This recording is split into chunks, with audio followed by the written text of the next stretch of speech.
So welcome everybody. We're here to learn how to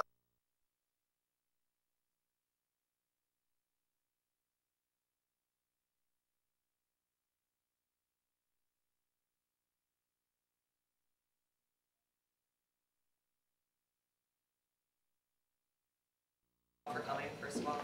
And just a little bit about us. Like I said, we're a Campus Garden Collective. We manage a few spots on campus. The idea about kind of building up the campus is a sustainability mission.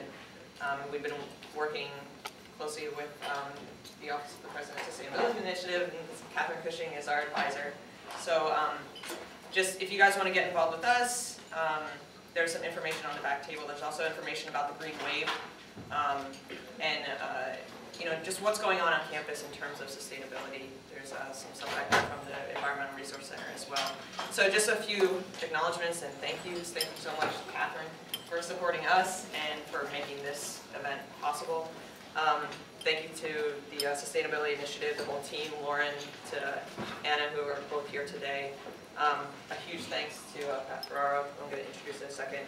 And just to recognize a couple other folks, Yanin Choi, a lot of the organizing today, Kathy Bui created the flyers, and just a little bit about Patrick here.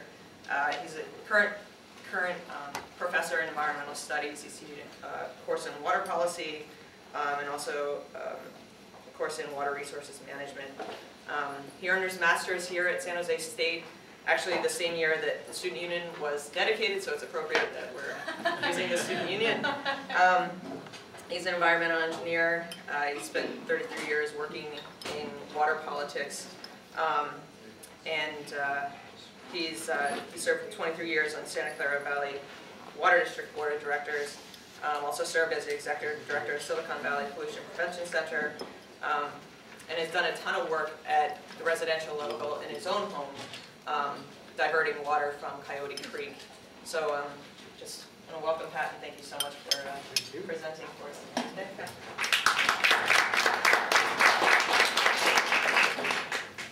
Well, welcome again, everyone. Thank you, professors, for bringing your classes, and hopefully we will all learn a little something today about how to reduce our water footprint. As my title page says here, we want to do that. We're going to talk mostly today about harvesting gray water and harvesting rooftop runoff. And that is for uses, strictly for non-potable uses, gardening and other outside uses. So I want to just give you just a quick note or two about our water supply. The engineering profession and with all the stakeholders involved now, the water district, as our water wholesaler for this county, dedicates themselves to securing a reliable, adequate, and safe water supply for this valley, and which is constantly growing in population. Being the economic engine that it is, it attracts people from all over the world. The grade school where my kids went had 40 native languages spoken in that grade school, just to give you an idea of the influx of people from around the planet. So this valley is constantly growing. If our economy boots back up the way it should, with all this green jobs that would create as we do a lot of environmental work, it should continue to grow. But on the flip side of that is our water supply seems to be shrinking. We made policy decisions over the last 40 years to start importing more water from the Sacramento-San Joaquin Delta. And those of you who are paying attention to that in the news or in classrooms, you know that the Delta is in serious trouble of environmental collapse because of the diversions, the maintenance of fresh water for the farmers in the Delta, and the pollution that comes back in from the Sacramento and the San Joaquin irrigation. There's a lot of pesticides, and so the toxic elements that presents is bringing down the ecosystem.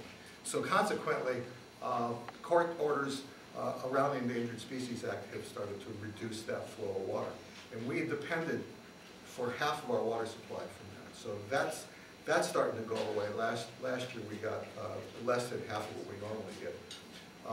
And then our local reservoirs are built on top of earthquake faults.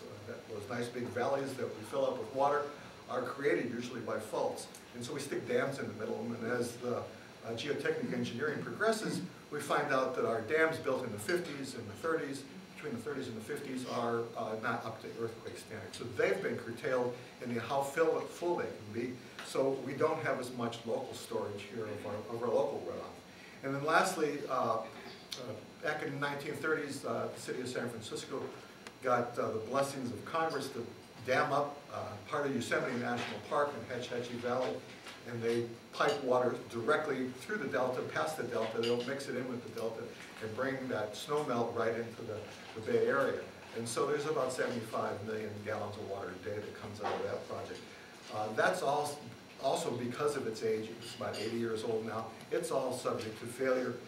The city of San Francisco authorized a $4 billion bond issue to try to build that up again. In the meantime, it's all very vulnerable.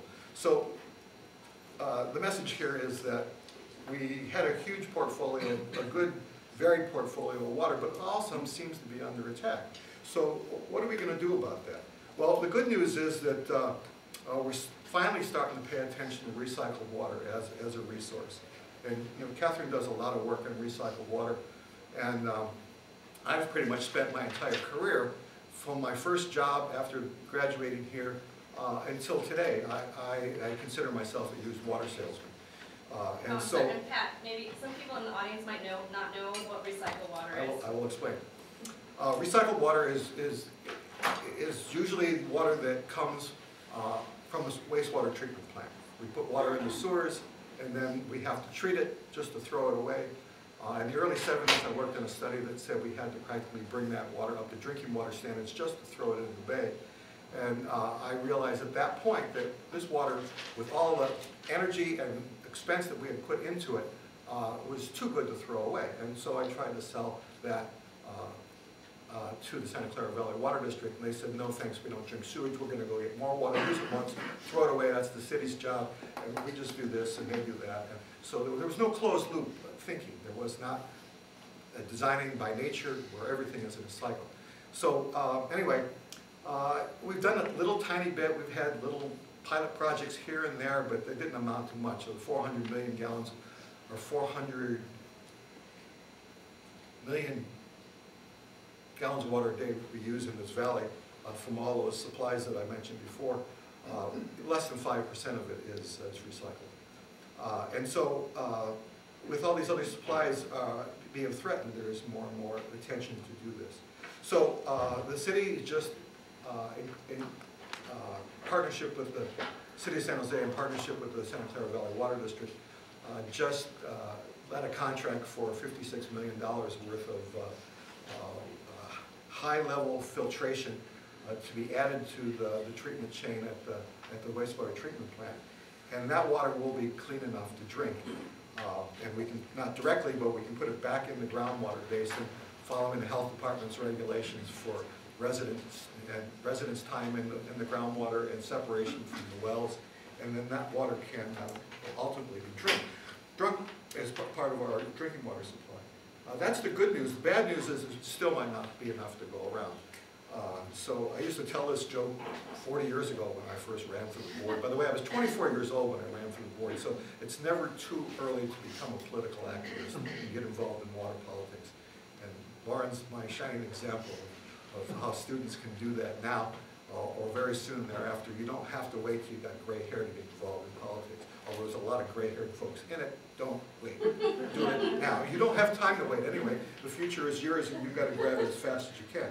So what can you do? Well, I think first off, as far as augmenting the supply, you can start lobbying the cities, wherever you live in this county or wherever you live outside these counties, to do more water recycling and have them dedicate the resources necessary to do that. And then secondly, what you can do personally is reduce the amount of water you use at home. And you always lead by example. So what you do at home becomes an example for your neighbors, for your family, your neighborhood, and you can start achieving a lot of good in terms of stretching our existing supplies, whatever they may be, by doing things at home. And here's a whole laundry list of things you can do. That's a pun if I ever made one. What we're going to be talking about today. So, you could first of all fix your leaks. If you got a leaky faucet, crawl under the sink, fix it, change the washers if there's still washers in it. You can install low-flow toilets and low-flow shower heads. That's real simple to do. The water district and the cities and the water retailers have made rebates available for all of these things for the low-flow toilets. They'll come in and put a low-flow toilet in for you for a very small amount of money, or give you a rebate. If you don't want to do that, what we did, 40 years ago was put bricks or bottles or things in the toilet tank so the tank doesn't have as much water in it when you flush. So that first YouTube link there, it just shows you, in case you can't figure out how to fill a bottle and stick it in the tank.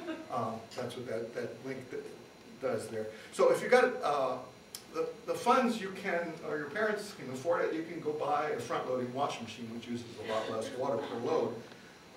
You can tear out turf. Turf is a crazy thing that we have in this climate.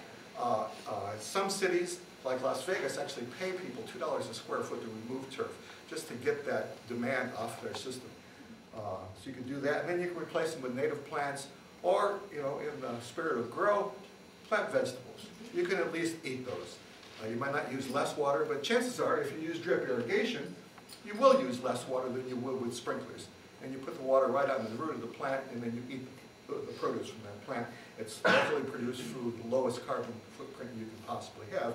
And by going a little farther and reusing gray water or harvesting rainwater from your house, you can lower your footprint even more. You don't have to tap water supplies that take 4,700 kilowatt hours to pump an acre-foot of water. An acre-foot's about 1/3 of a million gallons. That's the term that the water buffaloes like to use for large volumes of water. Let's finally get to the topic here. What is gray water? And it's basically the water that isn't in your toilet or your kitchen sink, that you use in your washing machines, in your sinks, in your showers and tubs. And there's a great group called, well, they were called the Gray Water Guerrillas. Now they're called Gray Water Action, since they've had a little bit of progress made with the state plumbing code, as we'll talk. They were actually able to shun this guerrilla mentality because they were totally illegal. And if you look at this YouTube video, Laura Allen, who started this group, kind of stars in this, and kind of a demonstration of putting together a gray water system in someone's yard. And they're doing it in the rain, and it's really cool, because you kind of wonder, well, why, if it's raining, do they need to do this? But all these things I've said about trying to reduce our footprint and get off of our water systems to the degree that we use them is certainly something to aim for in your lifestyle. And the Pacific Institute, led by Dr. Peter Gluck, is just in the last couple of days released an excellent report on gray water. And they look at this globally. They've looked at case studies all over the world and see the various attitudes. And the attitudes shift, of course, according to how bad you need more water. Australia has been in a drought for 10 years. Those people have reduced their per capita water consumption to less than half of what we do here locally. We still use about 150 gallons per person per day in this valley. That's an enormous amount of water. Think of, that's not even a 50-gallon barrel, but 3 barrels of water per person per day. Nobody can eat that much water. But that's what we use. So hopefully all